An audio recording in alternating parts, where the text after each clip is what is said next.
All right. So in terms of putting the slides up, what do I need to do? Okay. Oh, yeah, there we go. The simple things. Yay. Thank you. All right. So before we get started, I want to get a feel for the room, if that's okay. How many of you did I meet last summer? Just show of hands. So several of you. Okay. So there's some of the things in here that are going to be a review for you, but you also get to be the resident experts for those that are just joining us today. And one of the things I'll be encouraging you to do after this is over is kind of come up with your own plans and your smaller groups, how you can keep this active and going. Because what we know about motivational interviewing is you can get a nice bolus training and very quickly our skills begin to drop because life kicks in and we don't practice. And so if I could send you guys away with anything that you're committed to doing, it would be in smaller groups, continuing to keep the dialogue going, doing role plays, things like that, so that your skills continue to increase. This is, for me, motivational interviewing has been a life changer, and I'll tell you a little bit about that in a minute. How many psychologists in the room? Wow. Okay, how many social workers? How many nurses? And licensed mental health professionals or other school counselors? Okay. Have I missed any disciplines? No. Okay. So one of the things that you can do that'll be helpful to me is thinking of scenarios that we might pick apart using some of the tools that we will be looking at today. Let me tell you first who I am. So I go by Beth. I go by a lot of things, but Beth is my favorite. I'm a health psychologist by training. I love health psychology. I actually was one of those pre-med students that quickly discovered chemistry was not the thing I loved, and that the behavioral side of medicine was, and so that's what I've continued doing. And interestingly, life has kind of come around and back again, and most of the work that I do, primarily, I do all training, just about. I do have a small client load at the VA hospital, but most of the work I do is training healthcare professionals. I see a lot of other professionals like you guys as well, but fair amount of communication training and how do we work with our patients in a way that maximizes our effectiveness. So this stuff is fun for me. If I start to drift by pulling this microphone away after about an hour or two, you guys can just say, can't hear you. The other thing I was trying to figure out with this big group, and you kind of spread out, which is okay, but I was trying to figure out if you need to take a break, and I'm all excited about whatever it is we're talking about, and you need to let me know that you need to take a break. I was thinking about sort of the all done sign, all done, and that means, can we just take a break and please stop, and we'll do that. Or I may have to do that at some point because I just drank a whole big thing of tea. Okay, one more show of hands, and then we'll jump in. For those of you, I know you're going to raise your hand if you were with me last summer. How many of you in the room are familiar at some level with motivational interviewing? Okay, let's try it a different way. How many of you have never dealt with motivational interviewing in your life?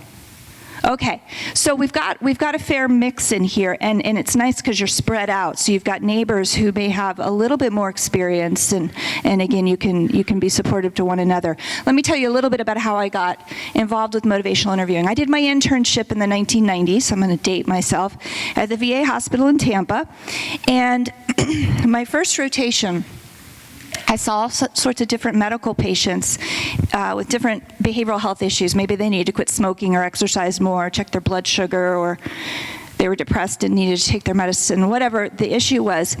And I had gone through graduate school and felt pretty good about all my new green skills and was ready to tell people what to do and how to do it, which I proceeded to do. And 20% of the time they did what I wanted them to do, and I felt like a fabulous 20-something-year-old provider. And the other 80%, what do you suppose happened? What happens with the majority of people when we tell them what to do and how to do it? They don't do it. So then they come back a week or two later and they say, yeah, but, or this happened, or the reason I couldn't do it was this, or this was in the way, or it wasn't my fault, it was so-and-so's fault, and I was too busy, and all these wonderful excuses. And I didn't feel like a fabulous provider. And so after a while, it started almost feeling like I was going through the motions. I would tell people what they were supposed to do. I'd come up with the plans. The that they were supposed to follow, and 20% of the time they'd follow it, it's all good. But the other 80%, they'd give me the bobblehead. Yeah, sure, I'm gonna do that, We knew, they knew, I knew, and I didn't like the way that felt. It felt like it wasn't genuine. So I went to my supervisor at the time and explained the dilemma, and he started me reading about, it's not motivational interviewing, it's a kissing cousin, Prochaska and DiClemente's Stages of Change, the Trans-Theoretical Model of Change. Some of you may have read about it. They were both released at the same conference in 1983, Motivational Interviewing and the Stages of Change model, and they're kind of like kissing cousins. They're very compatible, and people confuse them as being the same thing, and I don't worry too much about that because they're friendly. But as I was reading that, I ran into some of the literature on motivational interviewing, and it piqued my interest, and here's why. For that 80% of folks that I thought would benefit from making some kind of change, that were on the fence about making that change, so they were stuck, if you will. We can all think for ourselves things we've been stuck with. We know we need to do it, but we just haven't done it. Okay, I'm gonna share. My Christmas tree's still up. My daughter was going through this week and reading these little factoids, God knows where she found them. And apparently in, I think it's Maine, a week after Epiphany, if your Christmas tree is still up, you can be fined. I was like, oh God, thank God we live in Florida. I'd be hosed. But, so things that we know we need to do, but we haven't done for whatever reason. Being on the fence, that 80% of people, what motivational interviewing gave me as a tool was a way of working with those people so it didn't just feel like we were doing the bobblehead, but I was actually helping move them along. So granted, I didn't get it all in a nice little wrapped up package by the time I'm finished seeing them in 10, 15, 20 minutes, but at least I knew that what I was doing was helping move them forward a little bit, and certainly not helping them move backwards, which is key. And we'll talk a little bit about that too, because sometimes when we're trying to help people move forwards, what we actually end up doing is helping them move backwards. And if you don't believe that, let me think of a good example. You'll hear me talk about my daughter a lot. My son, he gets a free pass because he's a little easier child, but my daughter, she's the one that reminds me that I'm not in charge. And so she gives me lots of examples. But one thing that she has taught me is that when I tell her how to do things, what to do, why she should do it, she tells me why I'm wrong, which is the heart and soul of that 80%, the people on the fence. You know, we have reasons for doing things, we have reasons for not doing things, and the more I tell her, let's say, take a shower, that's a big one. Why? I don't know. Everyone should smell nice. But Emily, it's time to go take a shower. I want you to take a shower. By the time you're out of the shower, dinner will be on the table, and then we can get finished with your homework. I don't need a shower. Of course you need a shower. You're 11 years old. You're starting to go through puberty, and you know, you want to be clean, and you had PE today. Yeah, but it was cold outside, and I didn't sweat. Okay. You need to do this or I'm going to take away your iPad. I don't want to do this. And so you can see already, right? We're not getting anywhere. In fact, what I'm doing by giving her reasons and manipulating and pushing, what am I getting back from her? Yeah, so those of you that know me know it's sustained talk. It's all the arguments against doing whatever it is that we're trying to get done. And sustained talk is not neutral. Sustained talk, and we'll talk more about this in a bit, sustained talk actually makes that change you want so much less likely. So I'm trying to help, right? I'm telling her she doesn't want to be the stinky kid, that it's so nice when your hair is shiny, it's so beautiful, and gosh, I just love it when you're clean, and she's giving me all the arguments against it. That's not neutral. I'm making it worse, and the research supports that. So if we walk away today with a couple of things, one is understanding why reflections are really important, how powerful they are. But two is understanding that the way we interact with people can make it better or worse. It's not neutral usually. Those two things would make me very, very happy. So let's see if we can do that. Moving along. I put two pictures up here because it was fun, but also I brought these books. For most of you, I think this book, Motivational Interviewing with Adolescents and Young Adults by Nar King. If you don't have this, this is a lovely book. Fabulous reviews, very, very helpful for the populations that you're working with. Another book, it's a little newer, so not as much on reviews out there, but I like it anyway, is Motivational Interviewing and Social Work Practice. This one addresses nicely some of the systems issues.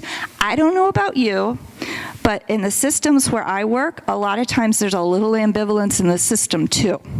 So trying to motivate a system to change, there are a whole lot of parallels. And we could still use some of those principles that we use with motivational interviewing when we're addressing a system, just like we would when we're addressing an ambivalent individual. So this addresses that nicely. So these are two that I highly recommend, and there are lots more out there.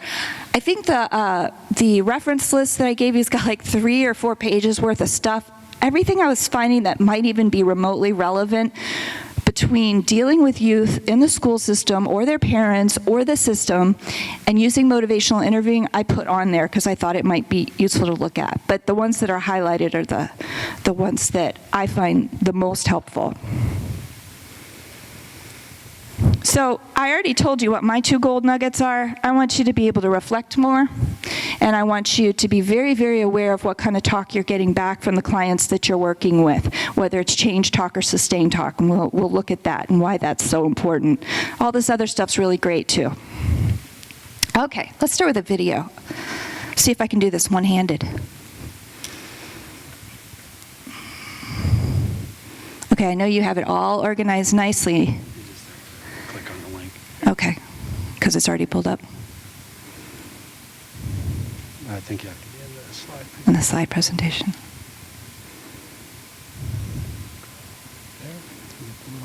All right, let's see if this works.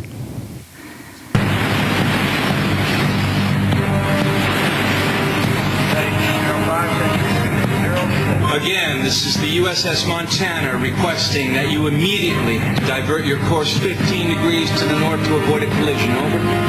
Please divert your course 15 degrees to the south to avoid collision. This is Captain Hancock. You will divert your course. Over. Negative, Captain. I'm not moving anything.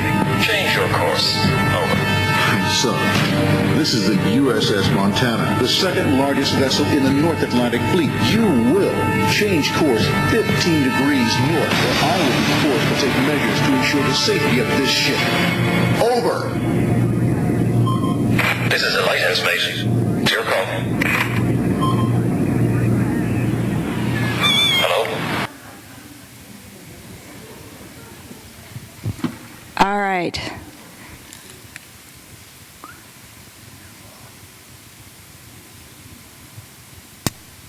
Thank you.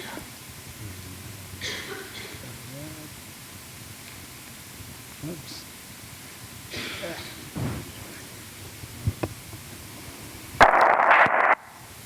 So what did you guys notice in that short little video? What went well? Seriously, what went well? What was done correctly there? The lighthouse stood its ground, yes. What else? The lighthouse staff were pretty informative, right? They said what they needed to say. So what was the problem? There's a lovely parallel here. What was the problem?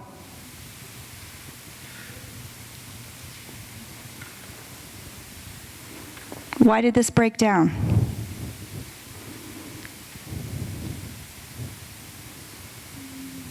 Yeah? So they were listening, but they weren't really hearing. They were listening based on their own assumptions. Yeah, rather than finding out. And that's really the heart and soul of motivational interviewing. We'll talk about that today. Let me give you a brief definition of what MI is.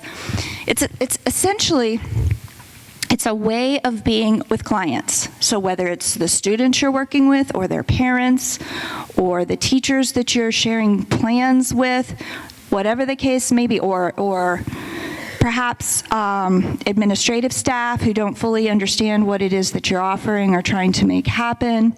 It is a way of being. It's a way of communicating. It's not one more thing you have to do, which is a relief for most of us.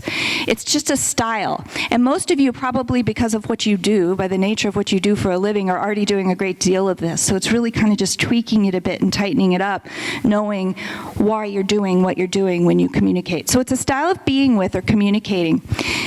It came out in 1983 at a conference, and it was introduced by Bill Miller and Steve Rolnick. Originally, motivational interviewing was looking a lot at substance use, and the style that Bill Miller was using was very, very effective and wasn't typical with the style that a lot of other people were using in treating substance abuse. So a bunch of folks, he was on sabbatical in Norway at the time, and a bunch of folks asked him to do a brown bag luncheon so they could pick his brain and see why he was doing what he was doing. And from that came this model of motivational interviewing based on what was he doing that was so effective. And it was really a client-centered approach, but it was a focused client-centered approach, which is now known very widely as motivational interviewing. It now has very broad uses. It's been researched out the wazoo. I can't tell you how many people have done dissertations on motivational interviewing. Just to give you some ideas, it's used with adolescents, it's used still with substance abuse, it's used with health behavior change. I am working with some colleagues right now. We're finishing up a book on motivational interviewing for leaders. So it has very, very broad applications. With high-risk behavior, it's particularly useful, because you think about folks who are engaging in high-risk behavior. They have some reasons for doing it, or they wouldn't be doing it. And they also have some reasons probably for not doing it. So they are the epitome of sitting on the fence with reasons for and against. This was written in the 1600s. Motivational interviewing didn't get released until 1983, and yet it's the same thing. That's why I put this up here. People are generally better persuaded by the reasons which they have themselves discovered than by those which have come into the mind of others. So we think about that. We all have lots of great ideas, and we're probably correct. And we want to share those in our enthusiasm to be helpful. And yet what we know, and it's true if we think about our own behaviors, what works best is if it comes from ourselves. And so the challenge in working with the folks that you're seeing is how to elicit it from them, because telling doesn't generally yield the results that we would like for it to. Maybe 20% of the time. And we'll talk about why that 20%. So with adolescent motivation, there's some challenges, which you guys are more familiar with than I am. I only have 2 adolescents I have to deal with on a regular basis, thank God. One is that they are looking for novelty. That's kind of a kick for them. That's the age they're at. And the brain studies actually support that there's a real physical reason that they're seeking that out. They're also being put in environments where they're much more motivated by the things that motivate adults, but they don't have the wisdom to go with it yet. Right? So they're getting the freedom, they're getting the reinforcers, but without the wisdom. So there's some challenges there. However, if you think about adolescents or youth, they also have a whole lot of energy and passion and idealism, and their brains are growing like fire, and they want to be treated as older, as responsible individuals. That can be a powerful motivator for them. And so as they grow, we hope that some of that frontal lobe will kick in, and a lot of times until we get there, we work on harm reduction, which is very much compatible. How many of you are familiar with harm reduction? Any of you? It's used a lot in the substance abuse field. We probably don't use it as much with adolescents for obvious reasons. We know what substances do to a growing brain. But harm reduction is an approach that's used in substance abuse quite frequently. For those that are not willing to completely quit using a substance, it's a way of getting them to minimize or control it to a point that at least we're reducing the risk to some degree. When somebody's not ready to make a change, that involves completely stopping something, harm reduction may be an option that at least it decreases the risk a bit. That's a scary thought with adolescents, but sometimes we have to really look at it for what it is and what can we accomplish. There is a whole lot of research support. All those references I gave you show you a lot of that for how MI can be helpful in working with youth. Substance abuse is one of the big ones that's been most studied, but we also have seen it in terms of getting youth to take medications like they have been prescribed, to engage in behavioral changes that we would like for them to do in terms of things like homework and behavior at home and all sorts of things. I'll tell you, I talk about motivational interviewing pretty much every day, which is good because it keeps me practicing. But then I go home, and it's a busy day usually, and I tell my kids what they need to do and how they need to do it, and they tell me why, and it's this dance that we do. And one day I decided for fun to try using motivational interviewing with my son. I have a hard time being neutral when it's my own children. But I decided, because here was what was happening. He loves video games. I was that parent who said, my children aren't going to play video games, no way, no how. Yeah. When I say never, God sits in heaven and laughs at me. So he loves video games. I've actually gone through the DSM. I've decided he's addicted to video games. And there was a point at which he was so compelled to play Minecraft that he was sneaking in the middle of the night, unbeknownst to me, and playing Minecraft. So he'd get up to pee, and then he'd play Minecraft for a few hours. So how did I find out? He's falling asleep at school. The teachers are telling me how sleepy he is. I'm like, what the heck is going on? And come to find out, he's sleeping with his iPad in his bed, and I'm thinking the iPad's in my room the whole time. So my normal response, him being my son, would be to say something like, you know what, buddy, if you want me to take away this iPad for the rest of your life, you just keep at it, because I'm going to get rid of it, and we can forget about going to a school that even involves iPads, because this is the bane of my existence. So how well do you think that works with me and my son? No, he tunes me out and waits till he stops hearing my voice going in his ears. So one day, I thought, we're in the car, he's falling asleep at school, we have this problem, I'd really like to be able to trust him, he's a good kid.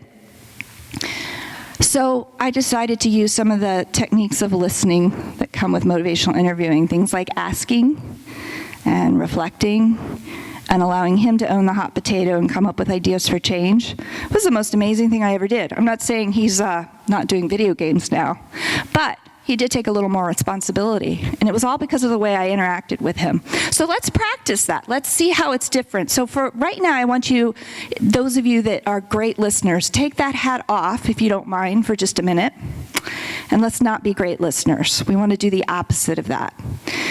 So I think I used the same exercise last summer, but I like it, so I'm going to use it again. So bear with me.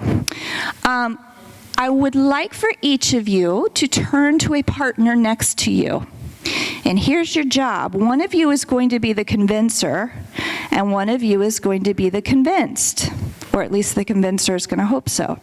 If you're in the role of convincer, your job is to convince your partner to change his or her hairstyle any way you want them to.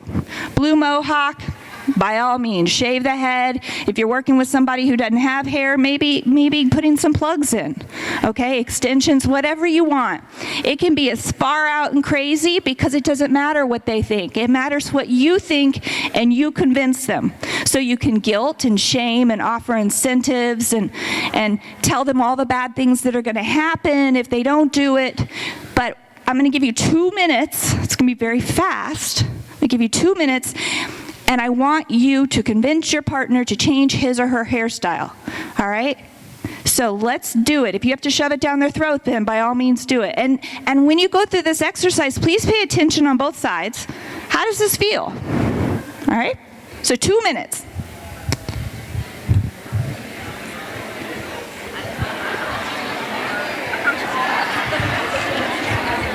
Great. All done. Okay, so bringing it back to the front.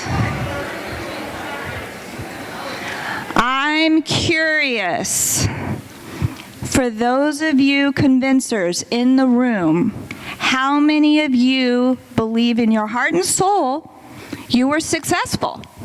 Show of hands. Yay, we have a couple. Okay. So tell me, if you don't mind, what was it that you were convincing your partner to do? To dye her hair black and have some blue and purple streaks, that she would become very popular with such bright colors. So dyeing hair black, blue, purple streaks, and the incentive was that she'd be much more popular. And how do you know, like, what gives you the impression that she's really going to do it? She nodded her head. Oh, she gave the nonverbal bobblehead, right? Okay, so is it okay if we check in and see? Is this our poor victim? Okay. Hi. What are the chances? They're pretty good. All right, so pretty good. Let's see what that means. So if I, being as honest as possible, if I come back and visit you at your next staff meeting in, 2 weeks, 4 weeks? Is it monthly? 4 weeks. Okay, I'm going to come back in a month. So will we see blue and black streaks in dark? What are the chances, being honest? Like 25%. 25%, so that's a little bit. All right, tell us what was it that got you to 25%? Mostly because I hadn't thought to do that before, so it seemed like a good idea. Okay, so you like new things, you like new ideas, so it was kind of fun to think about. You might do it. So let's tuck that one away, because I think we may want to come back to that in just a minute. Who else had their hand up? Somebody over here did. Yes. Okay. So what were you convincing? I was convincing her to dye her hair pink. Oh, cool. Pink. Who was your person? All right. And how do you know you were successful? She said she'd do it if I would do it. Okay. And so now we have 2 people. So I'm going to check in with both of you, being as honest as possible. This is so not happening. Trying to keep an open mind. Okay. So being as honest as possible, what are the chances if I come back in a month that you're going to have pink hair? Slim to none. Oh, man. Slim to none. So, but what made you think she was going to do it? Because she said she was going to. Because she said she would. So we've got a bobblehead one. We've got one where she said she would. So why'd you tell her you would? To make her quit trying to convince me. Oh, to get her to shut up. Okay, cool. Who else was successful? Somebody had to be successful. Yes. Yes, Pat said I was successful at convincing him. What were you convincing him to do? Shave his head. Okay. To shave your head. Do you have hair under there? A little bit. Okay. He has a little bit under there. So he said he would. Can we check? So what was it that convinced you? The efficacy. Okay, tell us more.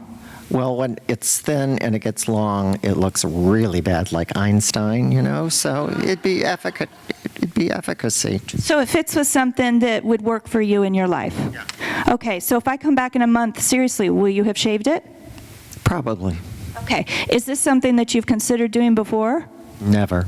Never. So it's a new idea. So what was it that really was the clincher for you? You've never even thought of it. I don't know. You guys are going to have to email me in a month. I'm a little suspicious, but I'm going to go with it. So let's assume this is all true and he really does shave his head between now and next month. What, keeping in mind the rest of you that didn't dare raise your hands, what was different here? And a little bit over here. Yes. Okay, so he came up with something that was an agenda he had, which was efficacious, easy, looks good, and those are things that were important to him already. Okay, yeah. Never considered it before. He'd never considered it before, although if somebody told me to dye my hair blue today, and I'll tell you I haven't considered it before, not happening. So something else was different about this. His personality, which is, because I don't know him. Well, I'm just saying that sometimes people like to be a little eccentric, so it's Okay. an idea. Okay, so, and I think we got it that over here too, right? I'm getting the feeling that one of the values is, hey, I like to try new things. I'm all over that. And so that was consistent with an agenda that person already had. Am I right? You like to express yourself through your hair. Okay. And you are open to new ideas, especially if they're logical and make sense and make your life easier. That's something that's important to you. Okay, so what I think I'm hearing is that for both of those situations, whatever was chosen as a hairstyle fit in with an agenda that person already had, which is a little bit different, I think, than what the rest of you may have experienced. So for the rest of you convincers in the room, what did you notice in this exercise? What went well or didn't go well? Anybody? Yes.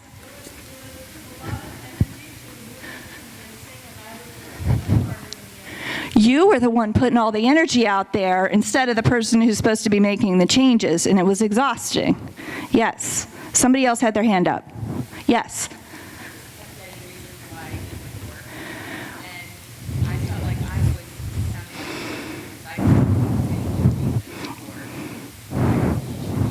So your reasons didn't fit for her. Not only that, the more you gave reasons, the more she gave reasons arguing the other side. Yeah. What else? Yes. Her body language. Yes. Okay, so her body language spoke volumes. She didn't even need to open her mouth. And I get a kick out of this exercise when I'm sitting up there and I just get to watch. And I have people who are leaning back. They're smiling, I'm being nice, right? But they're leaning back like, oh crap, how long is this 2 minutes gonna take?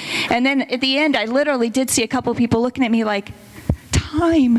It's time to call it. Anything else that those of you that were convincers noticed? Yes. Although we have to meet a client where they are, I feel like that client has to want it in order for it to be successful. So if she doesn't want to change her hairstyle, I can talk to her all day and it's not going to happen. Okay, so importance to the person that we're working with is key. And I'm thinking about, okay, with kids that's important, with adults that's important, and even systems. If the system wants, like my hospital system where I am wants widgets more than clinical care, I'm suspicious. I think they really want widgets a little bit more. I want good clinical care. So until we find something that works for the system, I can't make the system change just because of what I want. It's a good point. Who had their hand up over here? Yes. I was just going to say it created defensiveness because you're trying to impose your value on someone who's not comfortable with engaging that. Okay, so you get that pushback because you're pushing your own agenda instead of finding out what theirs is. How about those of you on the receiving end? I know this is a hokey exercise, but what did you notice?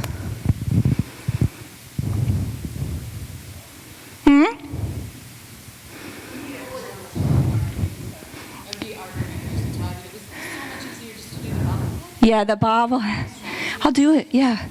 My son is the best bobblehead I've ever met in my entire life. He's the sweetest kid, but he hates conflict. So he's not going to argue back. He's going to say, yeah, I'll clean the guinea pig cage.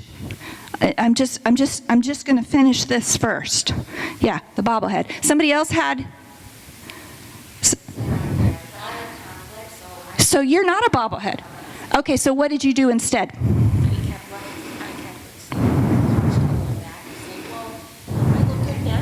Mm-hmm.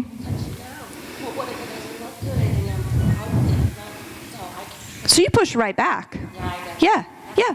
Well, that's good information. So we're going to have some people that we work with are going to be bobbleheads, and some people we work with are going to push right back and increase the conflict. Yes. And actually, if we listen for a minute, their reasons make sense. Yeah.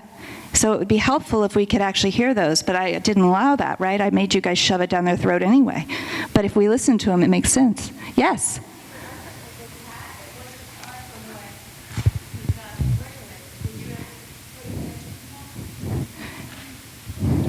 If you had been asked to put extensions in your hair to have long hair, would you have said yes? So probably not. Good point. Really good point. So it happened that what was being suggested kind of already fit with what he had maybe not considered that specific behavior, but fit with the things he's already considered are okay to do. Somebody in the back.